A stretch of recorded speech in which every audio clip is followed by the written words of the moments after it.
Hey, what's going on, guys? The Bractac here, and we are back for more Fire Red, and we do have light now. In between parts, I went and got the Flash HM,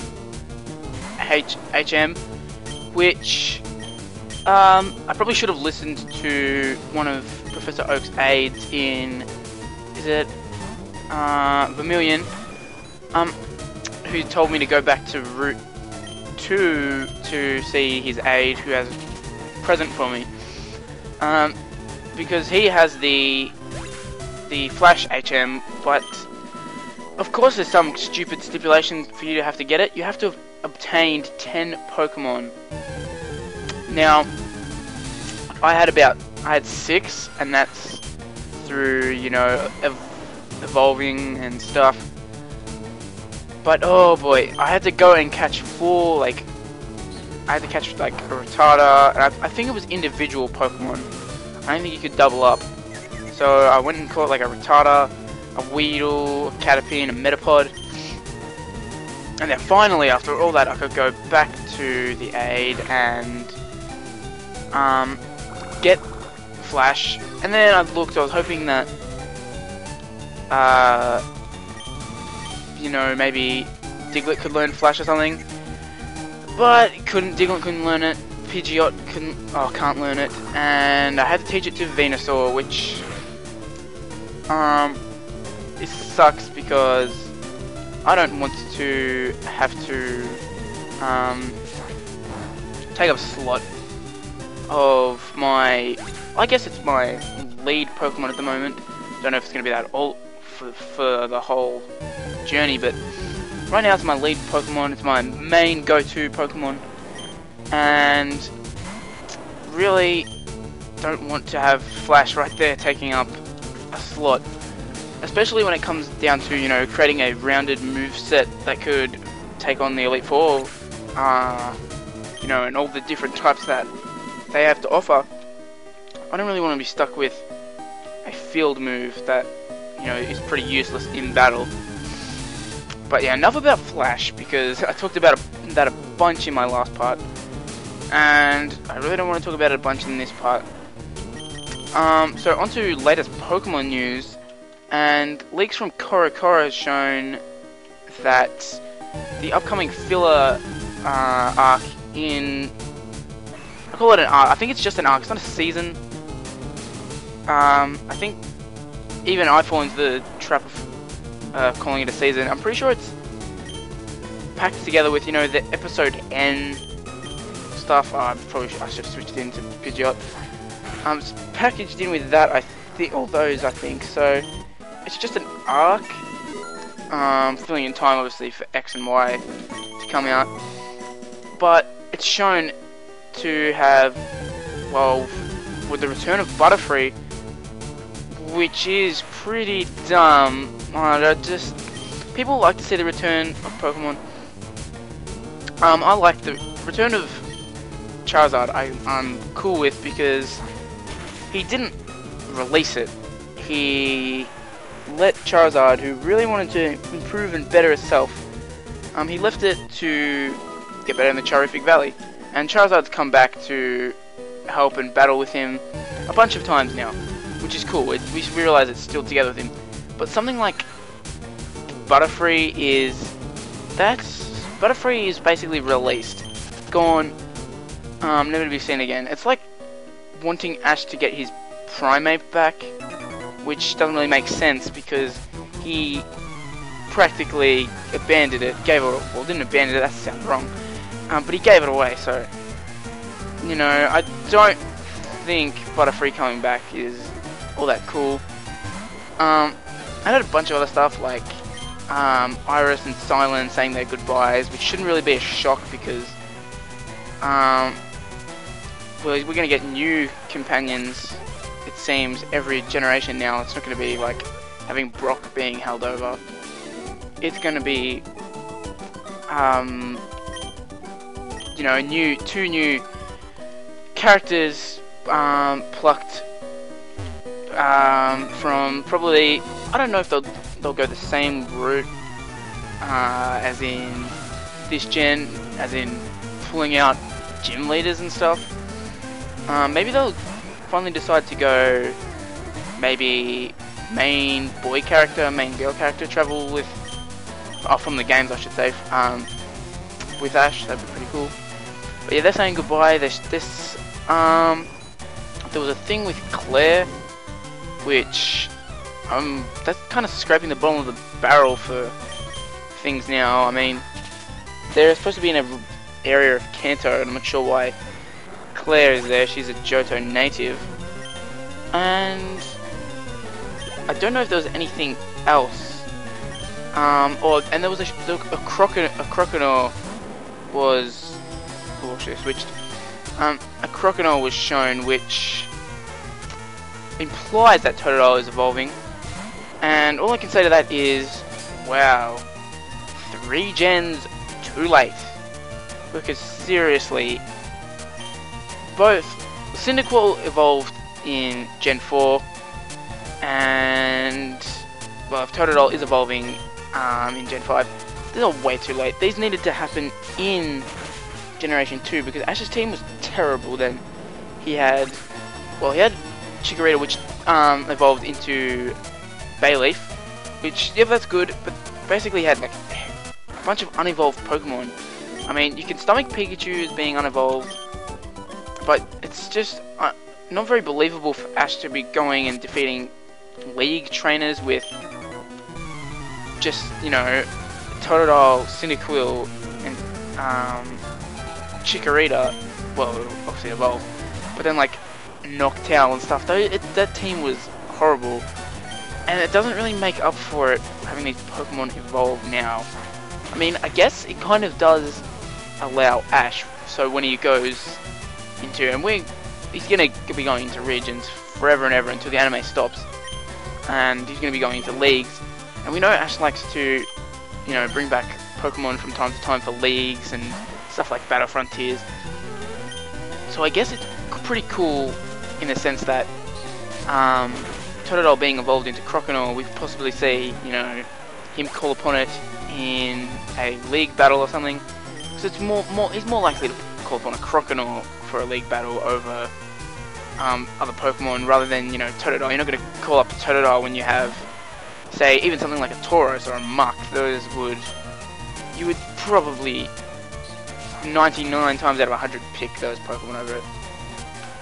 But yeah, I think that was the major stuff. I think there might have been 1 or 2 more points in it, but apart from that, we didn't really get any other Pokemon news. We didn't get any X and Y news, which right now I'm basically banking on a Nintendo Direct for the next lot of Pokemon news, and I bet you it's going to be a bunch of news, and that's not what I want. As I explained in the last part, you got to drip feed news. It's something Nintendo. Nintendo, you make some good games. You cannot do anything apart from make games. Sure as hell can't build hype for them, because I don't want a bunch of info just dumped on me at one time. It overwhelms your audience, and did I just? Oh wow, that was bad. But yeah, it overwhelms your audience, and they really can't take all this stuff in. You might be giving your fan base heaps and heaps of really cool info, and it could be X and Y, no doubt it'll be good games, and all this info that's telling you how hyped this game is, basically a bunch of it is getting lost because you're going to focus on maybe 2 or 3 things that came out of it, and then there'll be people who are in discussions, you know, on forums and stuff, and somebody will mention, hey, this feature mentioned, that sounds really cool, and there'll be bunches of people going, what, I didn't even know that feature was announced. And it's much better to, you know, drip feed info if you really want to convert the undecided, because the undecided person isn't really going to be wading through all this info that's just been released in one stage. they're gonna, you know, not gonna be able to see everything because they're not completely 100% interested in, you know, purchasing the game. So, I mean, this is Nintendo. They're always gonna sell well because they have that established fan base who, you know, they just want Nintendo. That's why Nintendo are pretty much always gonna stay afloat, because they can always just market to their fan base. But, you know, if they really wanted to, you know, dominate and like really take over, especially with Pokemon, you've got to market way better. But yeah, that's pretty much all I have to say on Pokemon news for now. And right now we're just going through Rock Tunnel, which is much easier in, you know, the Flash lightened area, which I'm not sure how that works. Like, have these all been, like, all these trainers been standing around in the dark and then waited for me to come along and light up the cave? Like, a Flash, I don't know how that would work. It just doesn't make any sense that it lights up everything. And I know I'm not sure which regions it is, because I'm pretty sure it's different in most regions, and even between games across regions, I think it is. Flash, in a few other games, just gives you partial, you know, a partial view of the cave. It doesn't give you, you know, complete illumination. It just gives maybe 3/4, half, depending on what game you're playing. It seems much more realistic. It would be like the Pokemon is illuminating and flashing up the area around you, instead of the way this is just everything is bright now. But I guess, you know, it's Pokemon logic. You can just chalk it down for that. You know, when it really gets down to it, I'd probably say 3/4 of the things in this series make shit all sense once you, like, really think about it. Like, I can't think of any examples at the moment because, of course, when you put on the spot, can't think of anything.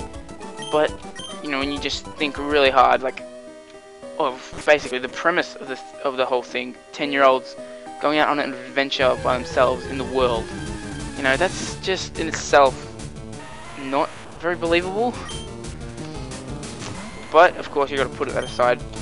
You got to put a lot of logic aside when you play Nintendo games. They take a lot of liberties with stuff like that, but we still love them.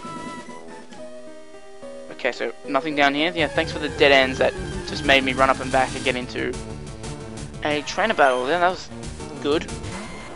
And I was actually on the Speed Gamers forums. One of the users there posted up something about the random encounter rate being different in Fire Red Leaf Green compared to literally every single other game in the Pokemon series. And it was because every other game uses a random number generator for when you step in the grass, and, you know, if you get the correct numbers generated, you'll have a battle. In this, I think it's got to do with time or something. I'm not sure what. I can't really remember what was said, but so I'm gonna switch out here. But it was something, I guess, experimental that they tried. I haven't really noticed, you know, random encounters being worse or, you know, much more frequent or much less frequent. They seem the same, so I'm not sure why they got rid of it. Maybe they just thought, let's go back to a normal, you know, just the way we've done things before. But yeah, it's still nonetheless interesting that Nintendo, or Game Freak I should say, did, you know, I guess try to advance the series. Not sure how they were going to advance it with that, but it is an example of them, you know, putting some thought to try and change stop it from stagnating in some sort of way, which is a complaint a lot of people have, you know, or it's the same thing over and over again. Those people give little to no credit to Game Freak though for what they've done in Gen 5. I mean, the dumb fans thought they were gonna do a remake, so there goes the predictability. Not to mention that Black and White were the most story-driven games yet, but those same people who complain about, you know, all the games being the same, they managed to complain, oh, Pokemon's not about the story. And then they also don't give credit to Black 2 and White 2, which are sequels, and they're much more appealing, I guess, than just, you know, deluxe versions. I still like deluxe versions. I would gladly buy Pokemon Z if that was to be the name of the deluxe version, if they would go back to deluxe versions. But yeah, people just don't give enough credit. Those haters. And these haters are, most of the time, they're not even Gen 1ers, they're just Pokemon fans who criticize it for the series for not evolving, I guess, which is pretty ironic, I guess.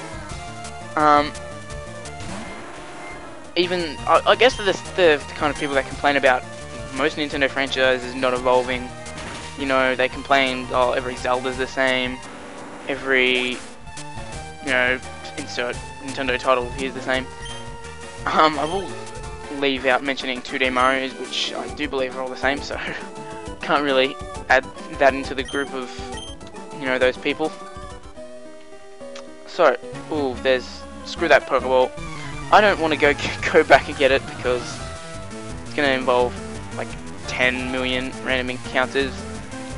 Slowpoke, I'll switch out for this. But hopefully this is the last floor in Rock Tunnel, because really it's I can just tell how tedious it would be trying to get through here without Flash.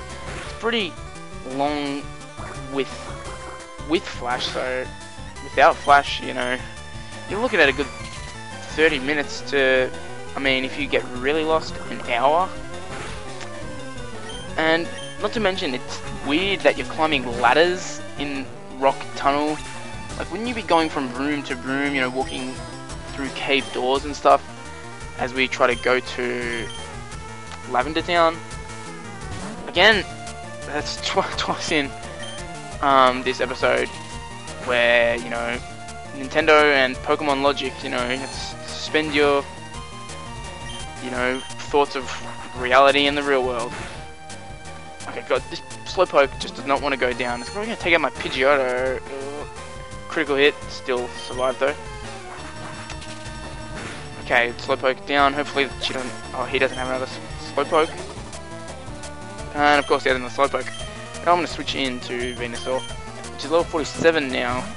I've designated Venusaur, you know, to dominate this area, because obviously being a ground rock type dungeon, Venusaur is going to be dominant. Okay, he's going to learn, it's not going to level up. I expect it to really, you know, drop off in usage once I get into more grassy areas, and then it'll probably pick up again when I start, you know, going maybe to Cinnabar. But yeah, it should start to level out. Hopefully it'll level out. I don't, you know, you do want your Pokemon to be higher than your opponents, obviously, but you don't want to be too over leveled, because it does take away a lot of the challenge and fun. And of course, Stun Spore. You know, I'm trying to get this battle done quickly because we're right near the 20-minute mark, but of course, Stun Spore has to be used, and Wrap, and of course, Bellsprout misses. What a useless Bellsprout. You are nothing like that Bellsprout that Ash had to face in the Pokemon League in Kanto. Pidgeotto doesn't level up. Clefairy. Yeah, we'll switch out to Venusaur. And is that the last Pokemon she's sending out? This is actually, I was quickly mention this. Why did Gen 5 give up on showing you how many Pokemon they have left? That is a stupid idea, Game Freak. Bring that back for X and Y. Because if you don't, I'm just gonna boycott X and Y, and I'll just buy copies of blue and green instead, and red. But there we go. We've finished that battle. Venusaur is level 38. She's complaining it was too dark. But that's the end of the part. Thanks for watching, guys. And next time, we are going to, well, hopefully get out of Rock Tunnel and start Lavender Town. And no, I will not be talking about stupid creepypastas. Thanks for watching. Catch me next time.